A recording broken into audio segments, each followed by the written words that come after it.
Before we do anything, let's make sure that we put the date on and make sure that we put our name at the top. After we do that, well, I'm going to put my name, Tara.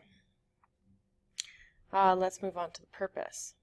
1.5 multiplying rationals.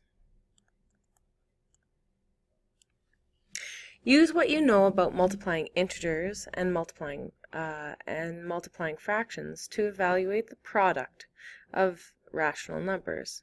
So product just means two things multiplied together. If we talk about a sum, it means that things are added. Product is when things are multiplied. Now, before we go into the nitty-gritty of this, let's just remind ourselves when we multiply a negative by a negative, the overall sign is positive. Negative and a positive, the overall sign is negative. A positive and a negative, the overall sign is negative. Positive times a positive, the overall sign is positive. Now, just let's be clear. It's really a little bit confusing for me personally because adding and subtracting integers follow different rules than multiplying and dividing. Now, if we have a negative number and we add a negative number to it, the answer is just negative. But when we multiply a negative number times a negative number, it becomes a positive number. Now, with the adding and subtracting of integers, we use number lines. And I want you to go to this video that's going to pop up right now if you don't understand the multiplying and dividing of integers. If you find it difficult to say, oh, this 7 times 9 is going to be, negative 7 times 9 is negative 63. If that doesn't come automatic, or you're like, yeah, I get it, but why? Go to that video that just popped up just then. It feels a little bit goofy because the guy is walking around on what looks like lightsabers. But he makes some real good points and it's a really great explanation. So go to that if you want to learn more.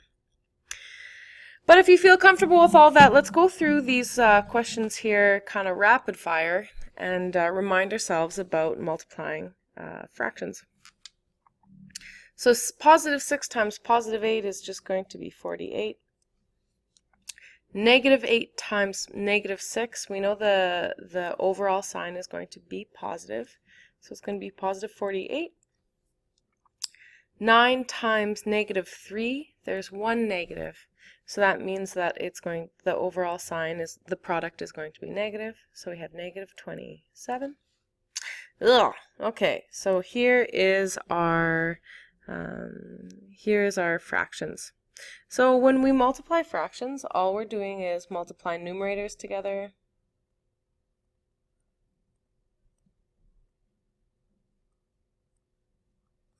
Then what we want to do is multiply denominators.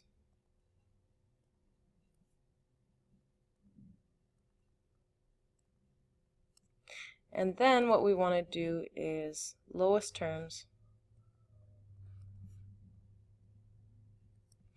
mixed fraction. So we want to make sure that we convert from improper fractions to mixed fractions. So I'm just going to zoom in here so we can see it a little bit clearer.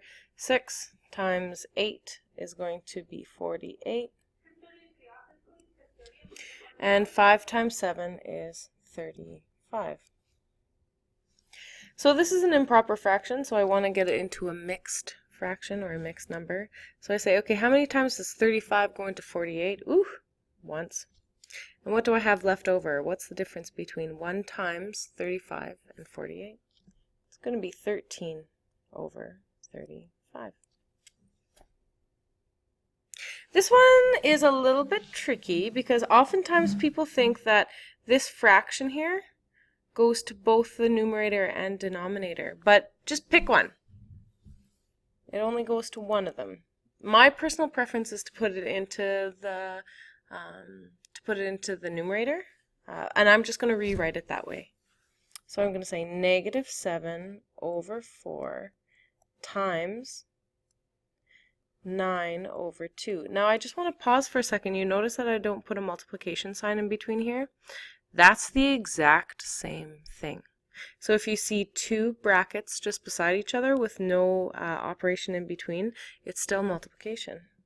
So what I'm going to be doing is I'm just going to multiply numerator, multiply the denominator, and then convert it into lowest terms as a mixed fraction. Negative 7 times 9 is going to be negative 63 over 2 times 4 is 8. Oh man, I know that 8 times 8 is 64. The reason why I know that is because of the rhyme. Do you guys know it? Skate and skate and skate some more. 8 times 8 is 64. But I'm not quite there yet, okay, because we need 63. So since there's a negative, I know that the overall sign is going to be negative. It's not going to go 8 times, but it's going to go 7 times. The difference between 7 times 8, which is 56, and 63 is going to be 7. So we have negative 7 and 7/8. This is the major concept here. When we're multiplying, we're just multiplying the numerators together. And if you need some, and then the denominators together, remember my video if you need some help or added explanation how to convert from improper into mixed. With this question, I'm just going to rewrite it, putting the negatives in the numerators of both of the fractions. Negative 8 over 3 times negative 6 over 5. Negative 8 times negative 6 is going to be positive 48. 3 times 5 is 15. I'm going to convert that into a mixed number because it's in improper form. 15 goes into 48 3 times. 3 times 15 is 45. Now the difference between 45 and 48 is 3, so I have 3 and 3/15. But we're noticing that this is not in lowest terms yet, so we're going to get 3 and 1/5.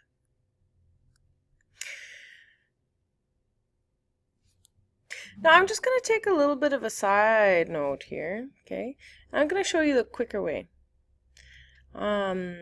Negative 8 over 3 times negative 6 over 5. I'm noticing that there's a common factor between one of the numerators and one of the denominators, and that's 3. So what I can do to make my life a little bit easier is I can say 3 goes into itself 1 time, and 3 goes into negative 6 2 times. So then the new thing that I'm multiplying by is negative 8 times negative 2, which is negative 16, over 1 times 5, which is 5. 5 goes into, the overall sign is going to be negative. 5 goes into 16 3 times, and I have 1/5 left over. So that's way faster than, okay, 48 over 15. Then I convert that into the mixed fraction, and then I need to go into lowest terms after that. If you know how to cancel, it actually makes your life a lot easier. If you don't feel comfortable with canceling, don't worry. This will always work if you want to multiply through and then get down to lowest terms like that. All right, so I'm just going to rewrite this 9 over 2.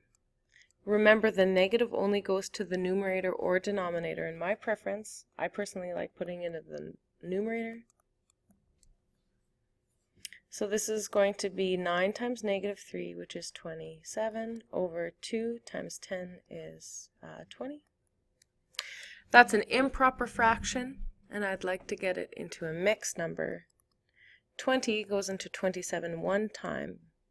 What's left over? 7 7/20.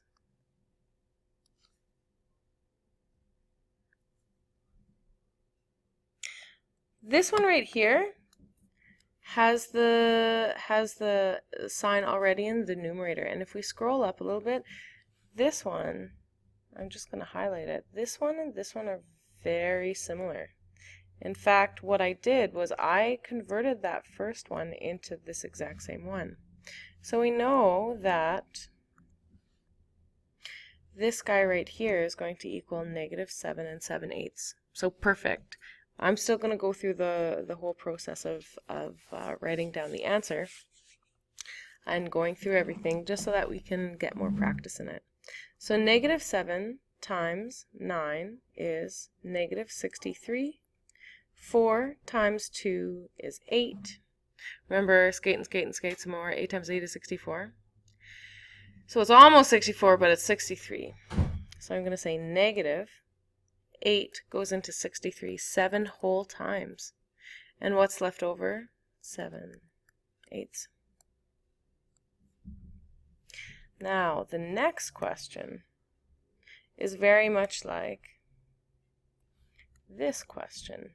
And in fact, I changed this question to look exactly the same as the one that's coming up. We know that the answer here is going to be 3 1/5. So let's see if we can do that. I'm going to see if I can use my sweet canceling skills. 3 goes into itself one time. 3 goes into -6 2 times. So -8 times -8 times -2 is +16. 1 times 5 is 5. 5 goes into 16 3 times with 1 remainder.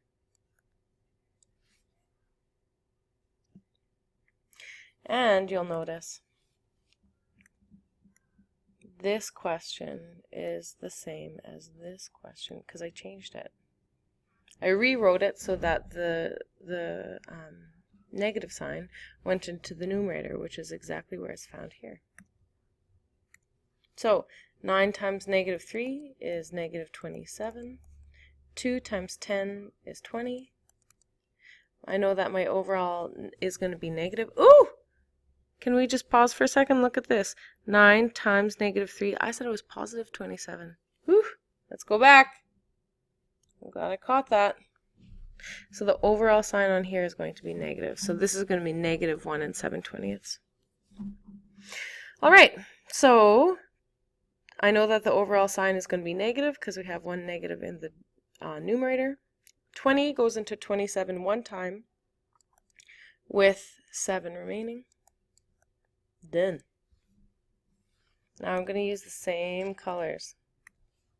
Look at this. 7 divided by -4 times 9 divided by 2. The placement of the negative sign is different. We're going to come out with the exact same answer. Let's do it. 7 times 9 is 63. -4 times 2 is going to be -8. I have one negative in this fraction, so I know that the overall sign is going to be negative. 8 goes into 63 7 times with 7 left over.